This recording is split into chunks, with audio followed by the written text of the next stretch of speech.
L'histoire commence lors d'une soirée spéciale pendant une grande fête dans un magnifique manoir. Pendant le dîner, le chef de famille, Hrungroj, rassemble ses deux fils, leurs épouses, leurs enfants et les autres invités. Ensuite, il surprend tout le monde en annonçant qu'il souhaite épouser l'une des domestiques de la maison. Tout le monde est choqué, surtout ses fils, qui trouvent la décision de leur père scandaleuse. Ils ne se rendent pas compte que ce moment va changer leur vie à jamais. Quelques heures plus tôt, tout le personnel du manoir est occupé à préparer l'anniversaire de Hrungroj. Hrungroj est un célèbre homme d'affaires dans le domaine des diamants. Dans le manoir vivent ses deux fils, Fufat et Mawin, avec leurs épouses et leurs enfants. L'épouse de Fufat est Fatcha, et ils ont une fille nommée Kita. L'épouse de Mawin est Areya, et ils ont un fils nommé Shater, qui vient de rentrer de New York pour rejoindre la fête. Parmi les nombreux domestiques se trouve Kemuk, qui s'occupe de Hrungroj. Kemuk sert du thé et des collations dans le bureau de Hrungroj. Là, elle observe Fufat et Mawin essayer de convaincre leur père de signer des contrats avec leurs clients. Cependant, Hrungroj a des doutes et demande l'avis de Kemuk. Elle lui dit que si les contrats ne sont pas urgents, il n'est pas nécessaire de se précipiter. Hrungroj est impressionné par son conseil avisé et la félicite, tout en critiquant ses fils pour ne pas avoir le bon jugement qu'il voit chez ses domestiques. Peu de temps après, Fufat et Mawin partent. Hrungroj dit à Kemuk qu'elle a un bel avenir. En réponse, Kemuk lui propose de lui faire un massage du dos, laissant entrevoir une relation plus intime entre eux. Plus tard dans la soirée, tous les invités sont réunis autour de la grande table à manger. Kemuk aide Hrungroj à se préparer et l'accompagne pour rejoindre le repas. Les deux fils cherchent à obtenir l'approbation de leur père et apportent des cadeaux coûteux et uniques. Mawin offre à Hrungroj une montre Rolex président haut de gamme, tandis que Fufat organise l'arrivée d'un très vieux bonsaï. Malgré ces cadeaux, Hrungroj n'est pas impressionné et déclare qu'il a autre chose à annoncer. Il révèle qu'il envisage d'épouser Kemuk. Sans attendre, son avocat apporte les papiers de mariage, et Hrungroj et Kemuk les signent sur le champ. Tout le monde est choqué et contrarié par cette annonce soudaine. Hrungroj place délicatement un grand collier de rubis, un précieux héritage familial de sa défunte épouse, autour du cou de Kemuk. Cela met Fufat visiblement en colère. Juste après, Hrungroj quitte poliment la table et se retire dans ses appartements privés avec Kemuk. Voyant la décision rapide de son père de se remarier, Mawin y voit une opportunité et les suit. Il suggère à Hrungroj de partir en lune de miel avec Kemuk et de lui laisser la gestion de l'entreprise familiale. Hrungroj rit doucement, disant qu'il connaît trop bien les manigances de Mawin et qu'il ferait davantage confiance à un domestique qu'à la gestion de Mawin. Mawin, sans voix, jette un regard furieux à Kemuk avant de sortir en trombe. Après la fin de la fête, Fufat, inquiet, sort pour se calmer avec un verre. Yufin, la gouvernante de longue date et la domestique la plus âgée, vient lui parler avec bienveillance et l'encourage à parler directement à son père. Dans le bureau de Hrungroj, Kemuk semble troublé. Hrungroj lui demande ce qui ne va pas, et elle lui dit qu'elle a peur de ses fils.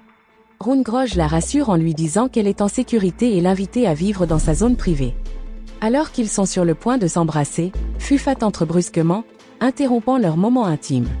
Fufat demande une conversation privée et dit à son père qu'il n'est pas d'accord pour donner le collier de sa défunte mère à Kemuk.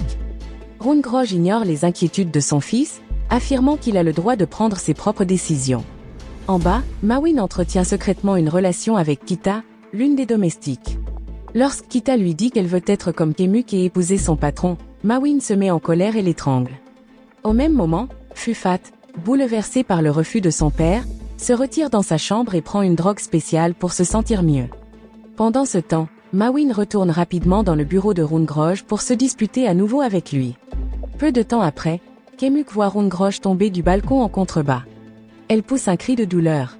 Cette triste nuit-là, Hrungroj meurt de ses blessures, et la famille prépare ses funérailles. Avant les funérailles, Kemuk reste près du cercueil de Hrungroj jusqu'à l'arrivée de la famille Titapazé. Areya, l'épouse de Mawin, lui dit de rejoindre les autres domestiques, car la famille leur a réservé des places. Pendant les funérailles, Fufat prononce un discours sincère, honorant son père travailleur et promettant de reprendre l'entreprise familiale.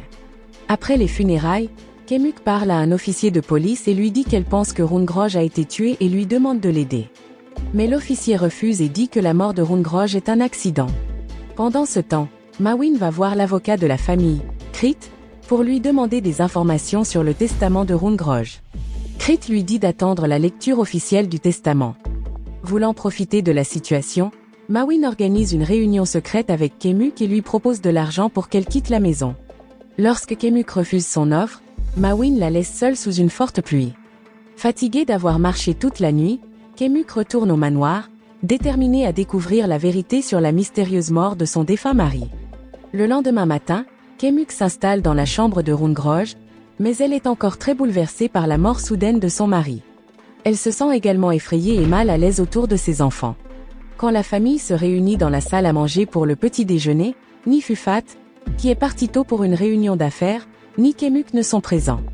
Les femmes discutent de l'événement caritatif de polo à venir, tandis que Mawin demande à Shatter de s'assurer que tout est prêt pour le match.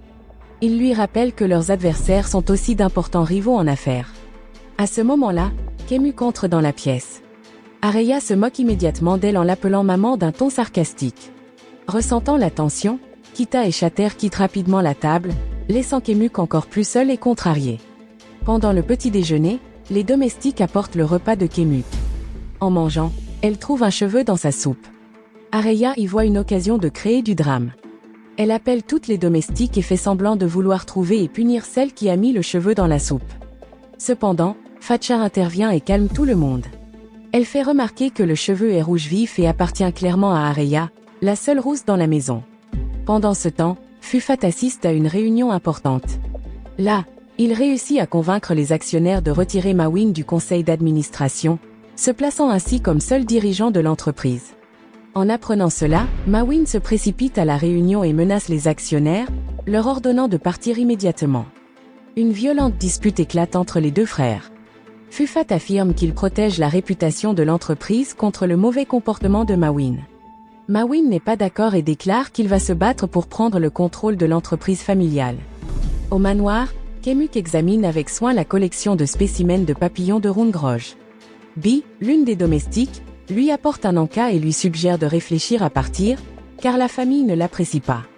Mais Kemuk insiste sur le fait qu'elle doit rester pour découvrir la vérité sur la mort mystérieuse de son mari. À ce moment-là, Areya appelle Kemuk d'un ton condescendant et lui propose de l'aider à se préparer pour l'événement caritatif. Plus tard, elle se rend chez un tailleur où Areya fait confectionner une magnifique robe rouge pour Kemuk.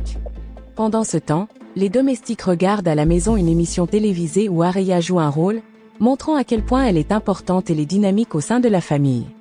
Kita s'introduit en secret dans le placard d'Areya et enfile l'une de ses robes élégantes. Elle boit du vin puis vomit. Un flashback montre que Kita et son petit ami, Tian, ont été secrètement recrutés par Mawin pour travailler comme domestiques. Tian fait semblant d'être le frère de Kita et travaille comme chauffeur pour Mawin. Ce soir-là, Mawin invite Krit, l'avocat de la famille, à dîner. Mawin tente de le soudoyer pour qu'il modifie le testament de Hrungroj, afin que Mawin devienne le seul héritier de l'entreprise familiale. Krit refuse fermement et part, en disant que sa fille l'attend à l'extérieur. Furieux de ce refus, Mawin contacte Tian et lui donne une série d'ordres, rendant la situation encore plus tendue. À l'intérieur du manoir, Fufat et sa femme Fatcha discutent au téléphone, bien qu'ils vivent dans la même maison. Fatcha informe Fufat que leur fille souhaite étudier à New York au lieu de Paris, comme il l'avait prévu initialement. Mais Fufat l'interrompt, insistant pour qu'ils respectent leur décision initiale. Pendant ce temps, Mawin passe du temps avec Kita dans son sous-sol. Quand Kita annonce à Mawin qu'elle est enceinte, il se met très en colère. Il l'agresse et lui ordonne de mettre fin à la grossesse. Plus tard, Kita parle de sa situation à Tian. Tian lui dit immédiatement qu'il est prêt à être père, même si Kita sous-entend que l'enfant pourrait ne pas être de lui. Malgré l'offre de Tian, Kita s'inquiète que ce ne soit pas une bonne idée d'avoir un enfant à cause de la situation dangereuse dans le manoir. Kemuk essaie d'obtenir les images de vidéosurveillance du balcon de Hrungroj, mais le gardien lui dit que les images ont été effacées. Le lendemain, lors d'un match de polo, des représentants de Gentle Gem, Pachara et Feti, se disputent avec Mawin à propos de leurs accords commerciaux. Fufat rejoint la discussion, et Pachara suggère que Gentle Gem et Teva Gem travaillent ensemble pour entrer sur le marché international. Fufat est d'accord avec cette idée, mais Mawin s'y oppose fermement. Mawin devient encore plus frustré lorsque leur équipe de polo perd le match, et il est déçu par la performance de Shatter.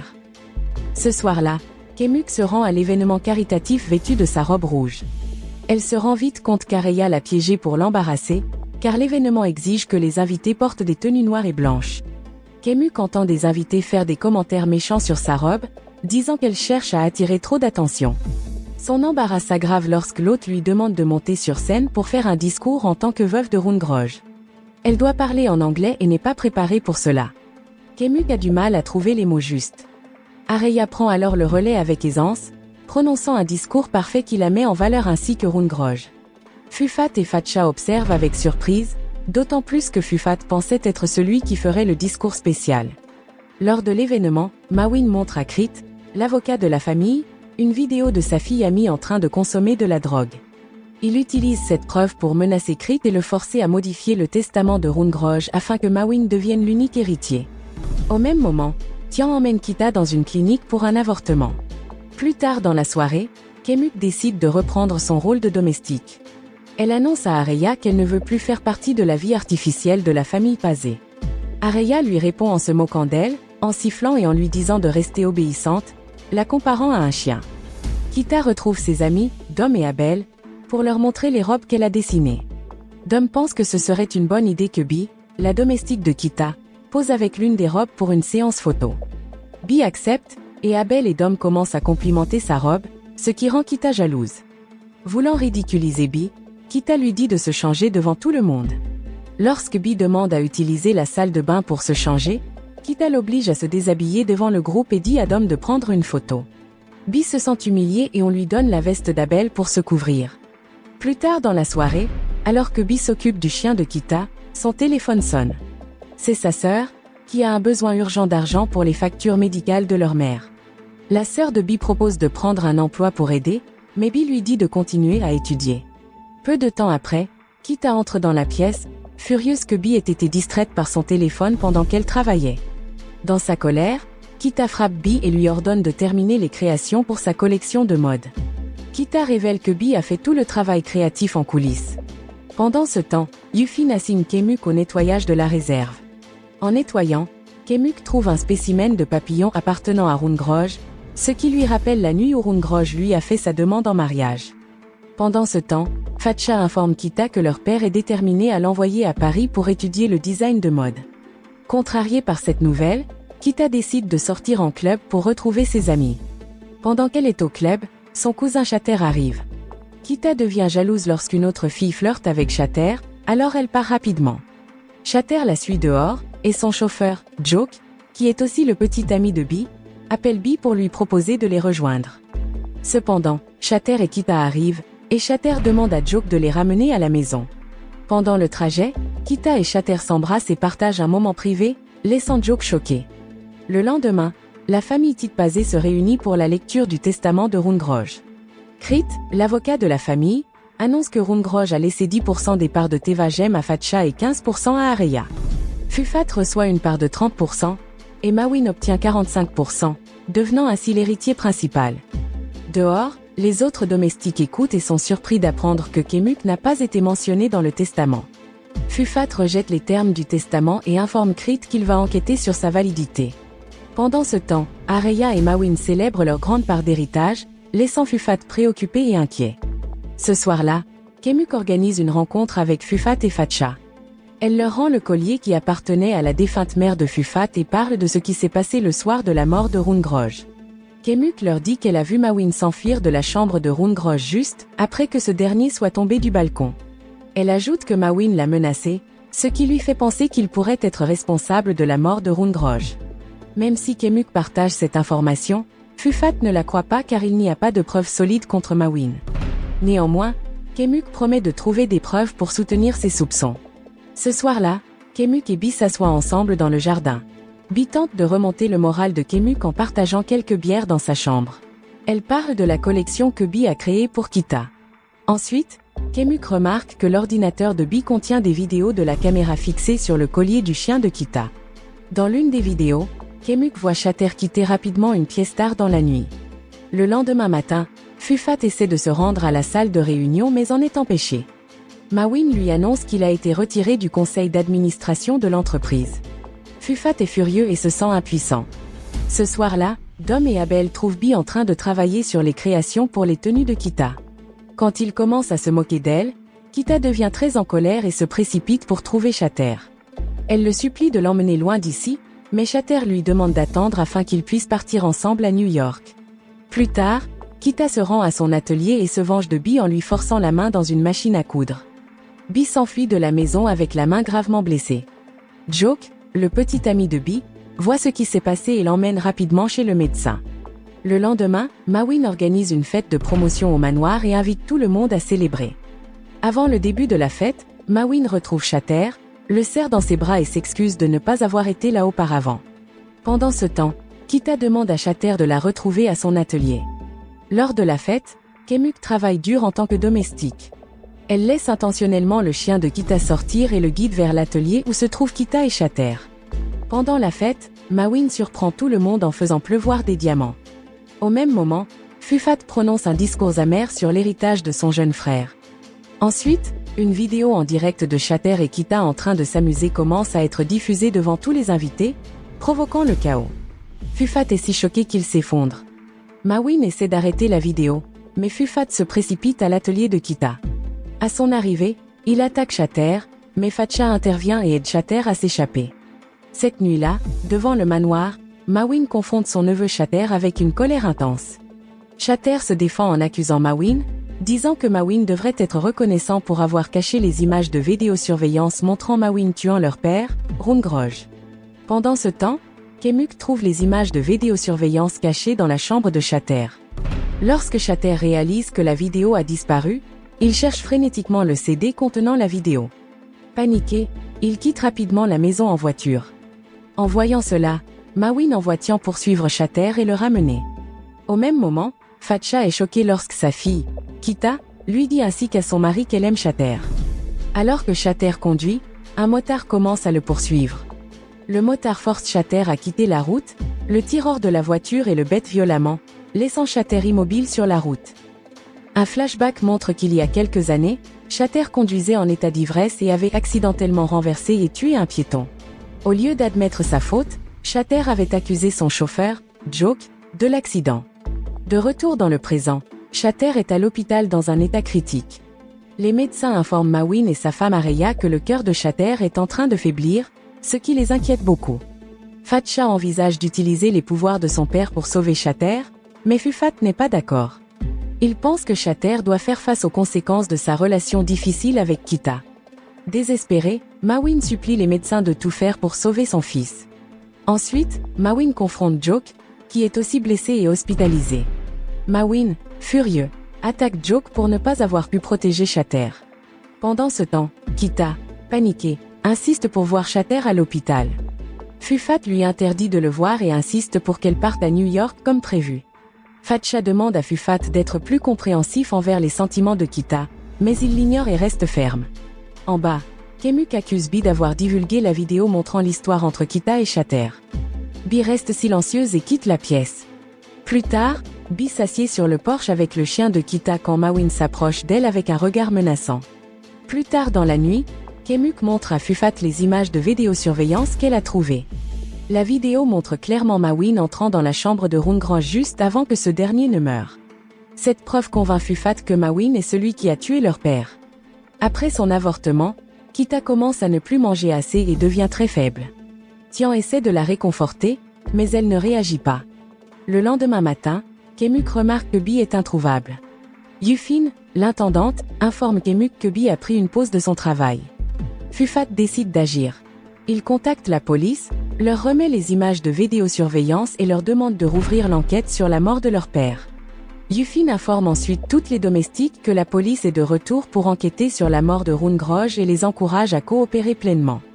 La police commence à interroger les domestiques et découvre le mariage récent de Kemuk avec Rungroj. Il parle également à Kemuk, qui explique qu'elle avait déjà suggéré aux détectives que Rungroj aurait pu être assassiné. La police informe Fufat qu'elle dispose désormais de suffisamment de preuves contre Mawin et prévoit de l'interroger une fois qu'il sortira de l'hôpital. Cependant, ce soir-là, un détective appelle Fufat pour lui dire qu'un responsable a ordonné la clôture de l'enquête. Fufat et Kemuk sont choqués et ne savent pas quoi dire. Plus tard dans la nuit, Mawin appelle Kita pour qu'elle vienne chez lui. Le commissaire adjoint contacte Mawin pour l'informer qu'ils ont trouvé la personne qui a attaqué Shatter. Mawin exige que l'agresseur soit arrêté. Dans un bar, Mawin dit à Kita d'obéir avant de la confronter. Pendant ce temps, Fatcha réconforte Kemuk, qui est bouleversé parce que Mawin a évité toute punition grâce à son argent et à son statut. Le lendemain matin, Kita décide de prendre un jour de congé pour chercher Bi, qui n'a pas répondu à ses messages. Avant de partir, elle voit une domestique installer un projecteur sur ordre de Mawin. Kemuk se rend chez Bi et rencontre la sœur de Bi, qui dit que Bi n'est pas venue depuis des mois. Au travail, Fufat apprend que Mawin l'a retiré du conseil d'administration parce qu'il est allé voir la police. Il découvre également que l'enquête a été arrêtée et qu'un officier de rang supérieur a pris les images de vidéosurveillance. Cette nuit-là, Joke est libéré de l'hôpital. Mawin et Tian viennent le chercher. Mawin demande à Tian de les conduire à un pont et ordonne à Tian de pousser Joke du pont. À ce moment-là, Tian avoue qu'il a attaqué Shatter pour se venger de Mawin à cause de la façon dont Mawin a traité Kita pendant sa grossesse. Mawin sort un pistolet et commence à attaquer Tian, menaçant de tuer Joke à moins que Tian ne le pousse du pont. Joke refuse d'obéir aux ordres de Mawin, mais Tian se jette du pont pour protéger son frère. Un flashback montre Joke tentant d'empêcher Tian d'attaquer Shatter. Joke avait même dit à Tian de le frapper aussi, pour faire croire qu'il défendait Shatter contre quelqu'un d'autre. Dans le présent, Joke regarde le corps sans vie de son frère sous le pont et crie de douleur. De retour au manoir, Kemuk revient et trouve les domestiques en train de regarder une vidéo terrifiante de Bi enfermée dans une cage, suppliant qu'on la libère. Un autre flashback montre Mawin et Fufat quand ils étaient enfants. Alors qu'ils jouent, ils commencent à se disputer parce que Fufat accuse Mawin de tricher. Leur père, Rune Groj, intervient et gronde les deux garçons. Il dit à Fufat que même si Mawin est malhonnête, il doit quand même trouver un moyen de réussir. Dans le présent, Mawin est au téléphone, parlant de l'achat d'une mine de diamants à un homme nommé Carlos. Fufat confronte Mawin à propos de cette décision. Mawin explique qu'il a entendu dire que Gentle Gem voulait acheter la mine, alors il a décidé d'agir rapidement.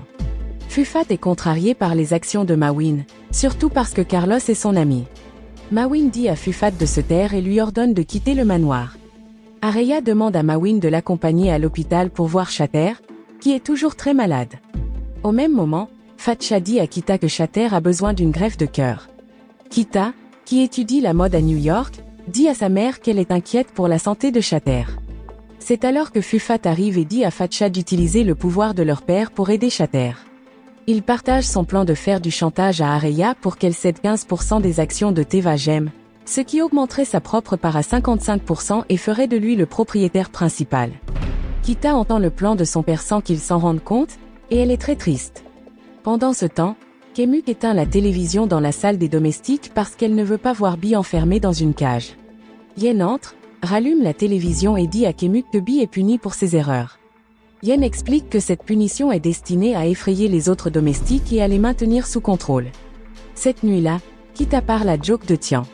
Quand Joke ne dit rien, Kita comprend que quelque chose ne va pas.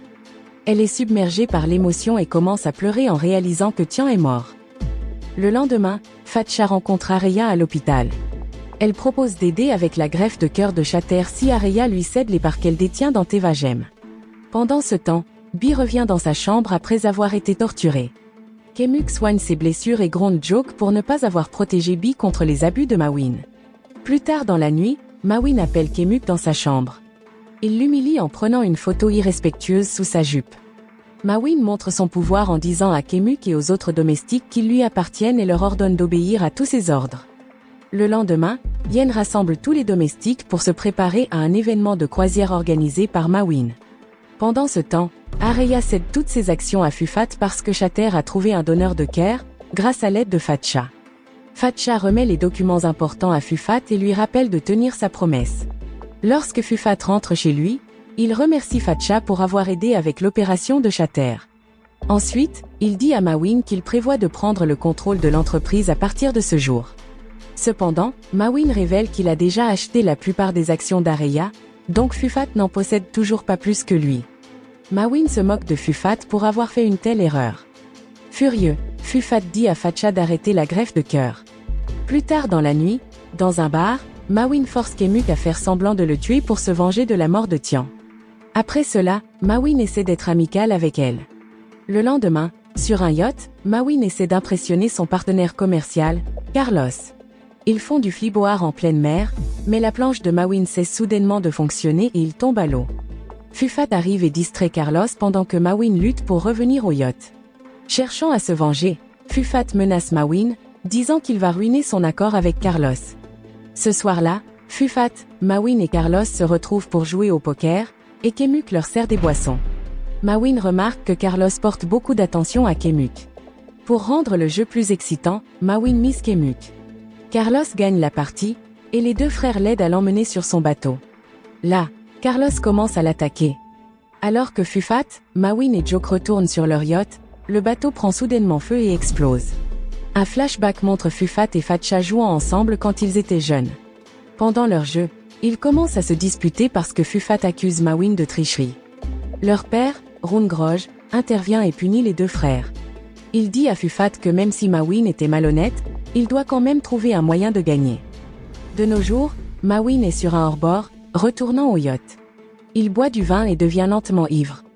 Plus tôt, Mawin avait préparé un feu d'artifice qui illumine maintenant le ciel nocturne, impressionnant tout le monde sur le yacht. Mawin commence à crier à Fufat, lui demandant si c'était lui qui avait tué leur père. Fufat reste silencieux et ne répond pas. Ensuite, Mawin réalise qu'on lui a donné des drogues. Il s'effondre, incapable de rester sur le bateau. Il devient clair que Fufat et Joke ont tout planifié pour se débarrasser de Mawin. Alors que Joke essaie de pousser Mawin dans la mer, Fufat intervient, pousse Joke de côté et jette Mawin à l'eau lui-même. Fufat et Joke mettent des gilets de sauvetage et sautent dans la mer après Mawin. Joke met le feu au bateau pour que tout semble être un accident. Carlos, qui est sur son propre yacht, voit le bateau en feu et prend peur. Il quitte précipitamment son yacht, tandis que Kemuk profite de l'occasion pour s'enfuir. Elle court pour retrouver Bi et Kita. Yufin appelle désespérément la police pour demander de l'aide. L'équipe de secours sauve Fufat et Joke de l'eau, mais ne parvient pas à retrouver Mawin. Plus tard, l'équipe de secours annonce que Mawin a été retrouvé vivant sous l'eau. Les domestiques s'inquiètent car Mawin est toujours en vie. Kita reproche à Joke de ne pas s'être assuré que Mawin était mort. Un autre flashback montre que Fufat avait planifié de tuer Mawin avec l'aide de Kemuk et des autres domestiques. Kemuk pousse Fufat à agir, car si Mawin survit, leur tranquillité sera ruinée. Fufat se rend rapidement au véhicule de secours, faisant semblant de se soucier de Mawin. Il corrompt le conducteur pour qu'il emmène Mawin à l'hôpital de la ville, prétendant que même si c'est loin, Mawin y recevra les meilleurs soins médicaux. Cependant, à l'intérieur, Fufat espère que son frère Mawin mourra en route vers l'hôpital. En chemin, Fufat repense à son enfance et se souvient des bons moments passés avec son frère Mawin. Ses souvenirs heureux commencent à lui apporter un peu de réconfort. Cependant, il se souvient aussi de la façon dont Mawin l'a maltraité, ce qui rend ses sentiments mitigés. Peu après, Mawin meurt pendant le trajet vers l'hôpital. Lors des funérailles de Mawin, Fufat prononce un discours sincère en l'honneur de son frère. Il annonce qu'il prendra désormais le contrôle de l'entreprise familiale, Tevagem, après le décès de Mawin. Yufin suit les instructions de Fufat et donne de l'argent aux domestiques pour les empêcher de parler de ce qui s'est passé. Mais Kemuk refuse de prendre le pot de vin et rend l'argent à Fufat. Kemuk demande à Fufat si elle peut organiser une cérémonie pour commémorer leur père, Rune Groj, 100 jours après sa mort. Fufat accepte. Ce soir-là, Krit, l'avocat de la famille, appelle Fufat et avoue que Mawin l'avait forcé à falsifier le testament de Rune Groj. Krit révèle aussi que Mawin l'a envoyé à l'étranger pour suivre ses ordres. Fufat ordonne à Krit de ramener le véritable testament de leur père en Thaïlande. Lorsque Fufat découvre les mensonges de Mawin, il détruit les affaires d'Areya, la tourmente, et la chasse de la maison. Le lendemain, Fufat déclenche une autre dispute et exige que tous les domestiques soient renvoyés. En voyant que Fufat devient instable, Fatcha demande le divorce et réclame sa part de Tevagem, comme il l'avait convenu. Fufat refuse de lui donner quoi que ce soit et la force à quitter la maison. Une fois de plus, Kemuk se rend au poste de police. Cette fois, elle y va en tant qu'épouse de Rune Groj et demande une enquête approfondie sur sa mort, en demandant spécifiquement une autopsie. Ce soir-là, Fufat invite Fatcha et Feti de Gentle-Gem à dîner. Il leur propose de leur vendre Tevagem. Au manoir, Fufat explique que son père l'avait obligé à rejoindre le commerce des diamants. Maintenant que son père est parti, Fufat dit qu'il veut vivre sa vie à sa manière. Après le dîner, alors que Fatcha et Feti s'en vont, Yufin confronte Fufat au sujet de sa décision de vendre le manoir. Fufat se met en colère et commence à insulter Yufin et les autres domestiques. Il leur dit qu'ils n'ont aucun pouvoir dans la maison et qu'ils ne sont là que pour l'argent. Frustré, il jette de l'argent à Yufin et part furieux. Le lendemain, Crit arrive au manoir et découvre que seul Fufat est présent. Crit remet à Fufat une vidéo montrant Rungroj signant son testament. Dans la vidéo, Rungroj désigne Kemuk comme l'unique héritière de son patrimoine, et Kemuk se tient à ses côtés. Fufat est choqué par cette révélation et réalise que Kemuk connaissait le testament depuis le début. Il part la chercher pour comprendre pourquoi. Quand Fufat parle à Kemuk, il l'accuse d'avoir tué son père, Rungroj. Un flashback montre qu'il y a 4 ans, Kemuk a postulé pour devenir domestique chez les Fazadat Pazé. Lors de son entretien, Fatcha et Areya ont obligé Kemuk et les autres candidates à se déshabiller pour les inspecter. Bien que Kemuk ait trouvé cela étrange, elle a obéi et a ensuite été embauchée. Alors que Yufin conduit Kemuk au quartier des domestiques, Kemuk remarque que Dao, une domestique voisine de sa chambre, semble très fatiguée et épuisée. Peu à peu, Kemuk découvre les sombres secrets de la famille Fazadat Pazé. Elle voit Mawin se rapprocher de Kita dans la salle de bain et découvre que Fufat lutte contre une addiction à la drogue. En même temps, Rungroj commence à s'intéresser beaucoup à Kemuk et prend souvent des photos d'elle. Kemuk se rapproche de Rungroj, pensant qu'il est un maître gentil qui aime les papillons. Cependant, une nuit, Rungroj appelle Kemuk dans la serre où il garde ses papillons et l'attaque. Se sentant humilié et brisé, Kemuk retourne dans sa chambre. Quelques jours plus tard, Kemuk apprend que Dao s'est suicidé. Elle comprend que Dao était aussi souvent attaqué par Rungroj. Pensant à partir, Kemuk décide finalement d'accepter sa situation et continue à travailler au manoir. Elle entame une relation avec Rungroj. Au fil des années, Kemuk se rapproche de Rungroj. Elle accepte d'avoir un enfant avec lui lorsqu'il lui dit qu'il se sent désespéré parce que Fufat et Mawin le détestent. Rungroj décide que Kemuk héritera de tout. Il promet que toute sa richesse reviendra à l'enfant qu'elle aura. De nos jours, Fufat accuse Kemuk d'avoir tué son père, Rungroj. Kemuk répond en disant que toutes les preuves montrent en réalité que Fufat est celui qui l'a fait. Le soir de l'anniversaire de Rungroj, Kemuk ajoute secrètement des drogues appartenant à Fufat dans le thé de Rungroj, l'empoisonnant. Lorsque Fufat confronte son père, Kemuk se faufile dans la chambre de Mawin et lui remet une fausse lettre de licenciement, rendant Mawin très en colère. Furieux, Mawin se précipite dans la chambre de Rungroj pour se disputer avec lui. À ce moment-là, Kemuk utilise une application sur son téléphone pour éclairer la pièce et libérer un essaim de papillons. Rungroj, encore sous l'effet des drogues, voit les papillons et devient désorienté. Il perd l'équilibre et tombe du balcon, mourant dans la chute. Kemuk réussit habilement à convaincre Fufat qu'il est celui qui a empoisonné Rungroj et éliminé Mawin. Elle montre à Fufat une vidéo tournée sur le bateau, le montrant en train d'étrangler et de pousser Mawin dans l'eau. Joke a tout enregistré, donnant à Fufat une preuve claire de son implication dans la mort de son frère. Il est alors révélé que tous les domestiques de la maison avaient planifié ensemble de renverser leur maître en raison de la façon dont ils étaient maltraités. Plein de rage, Fufat tente d'étrangler Kemuk. Mais les autres domestiques interviennent et filment la tentative de meurtre de Fufat contre la femme de son père, le forçant à arrêter. Quelques semaines plus tard, Fufat s'enfuit aux États-Unis. Là-bas, il se rend dans un bar pour boire et essayer de se sentir mieux. Alors qu'il est au bar, il regarde les informations et voit une interview de Fatcha, qui parle de la disparition de son mari. Fatcha nie savoir quoi que ce soit sur les mauvaises actions de son mari. En sortant du bar, Fufat est attaqué par un groupe de voyous. Ils le poignardent brutalement, volent son argent et sa montre, le laissant mourir dans la rue. Pendant ce temps, Fatcha se rend à New York pour chercher sa fille, Kita, mais cette dernière ignore les tentatives de contact de sa mère. Areya passe une audition pour un nouveau rôle et s'effondre en larmes, pensant à Shater, qui est décédé après sa greffe du cœur. De retour au manoir, Kemuk et les autres domestiques profitent de leur nouvelle vie et des luxes qu'ils ont toujours voulu. Selon le testament de Rungroj, tous ses biens, y compris la propriété entière de Tevajem, reviennent à Kemuk. Les domestiques prennent une photo de groupe dans le manoir, remplaçant le portrait traditionnel de la famille Titat Pazé par une photo qui inclut tous les domestiques, hommes et femmes. Ils célèbrent leur victoire en faisant la fête et en dînant ensemble, montrant qu'ils sont désormais les véritables propriétaires de la maison. Ainsi, la morale de l'histoire est la suivante: ne sous-estimez jamais ce qu'un domestique intelligent et quelques papillons meurtriers peuvent faire pour bouleverser votre luxueux manoir.